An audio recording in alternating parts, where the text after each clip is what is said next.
You noble diggers, all stand up now. Hello, my friends, and welcome to my channel. My plan has obviously died in the cradle. There's no way to unify the Commonwealth with the Americans post the aggression that we've seen. I think the last time I was posting, Venezuelan oil tankers were being pirated, and then Maduro was kidnapped, and then Greenland was threatened, and now we're probably going to war with Iran. Or the empire is. I don't even know who we are anymore because NATO is not functional whatsoever. So the plan is dead. It won't work. But I wanted to talk. I might as well just commentate because I think the world is going to end and there's no stopping it now. And I wanted to talk about why the other plans to save the world won't work. And the only other plan in existence right now is the Marxist-Leninist plan, the Stalinist plan. I'm a Trotskyite. The Stalinist Marxist-Leninist plan is to do socialism in one state, and that necessitates a broad horizon for overcoming the empire, a long-term plan. They plan to by baiting the empire into overstretching militarily and girding themselves economically, slowly replace the empire. And what will replace it is multipolarity. They will degrow, deterritorialize the West by making them smaller, by making them unable to maintain their populations, and growing the other centers of the world, India and Africa specifically. Brazil, too.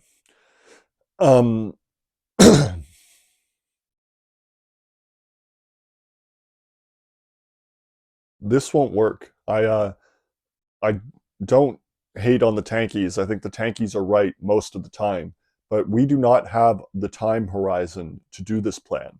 Where they are aiming is to overcome the empire, the Chinese and its allies will overcome the Western Empire sometime in the 2050s or slightly earlier. By that time, ecological collapse is guaranteed to happen. The green transition that China has embarked on, while amazing, while crazy, it's so impressive, it doesn't make up for the fact that the West is doubling down on its oil consumption. And so we are pressing the gas, so to speak, towards climate collapse. And so when climate collapse happens and there are suddenly billions of refugees worldwide and probably billions starved to death on top of that, no system will be able to maintain itself. The world hegemonic system will collapse, and instead there will be a different type of multipolarity, retreated empires.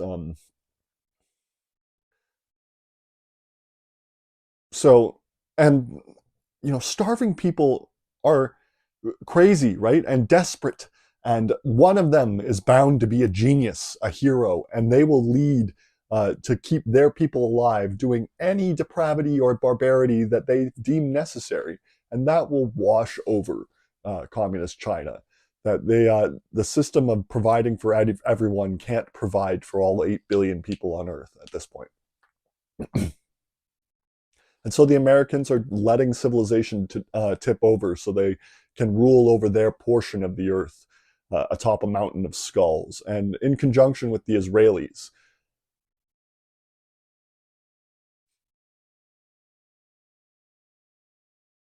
It's just not going to work to economically surpass. And what's more, as with this war with Iran is showing, that the empire would rather accelerate mass death of the entire civilization than try and prevent it. War with Iran would be catastrophic. Iran has promised to level Tel Aviv, to fire ballistic missile salvos at Israel that will destroy it, and promised to hit American bases in the Middle East, and promised to hit any host country it feels is collaborating in the attack on Iranian sovereignty. This may seem like they're crazy, but they have been slowly working towards this. They have for decades shown the utmost restraint. They have been beyond reasonable, more than reasonable. And they feel now that continue to die by 1,000 cuts is unacceptable. And so they will launch into a full war in response to any aggression. And that's the line they've drawn in the sand. This full war, if they flatten Tel Aviv, which they probably will, Tel Aviv will respond with a nuke on Tehran. And that doesn't destroy the countries, it just kills millions of people. Iran, minus Tehran, will still be able to close the Straits of Hormuz. And that is the big thing. If the oil is unable to be shipped out of the Persian Gulf, from Doha, from Saudi Arabia, from Iran itself, from Kuwait, from Iraq, the global economy will seize up and fail. And then the billions of refugees and billions starved to death that I was talking about won't be in the 2030s and 2040s. It'll be now. It'll be next year.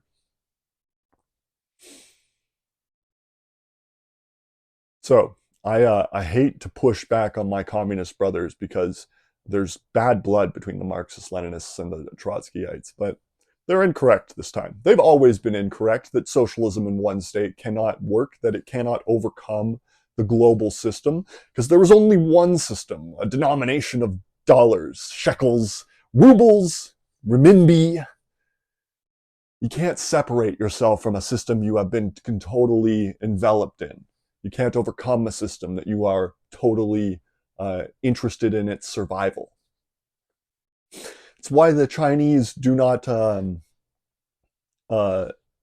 promote revolution abroad, unlike the USSR did, which was one of the most heroic things it did, giving AKs to the Africans.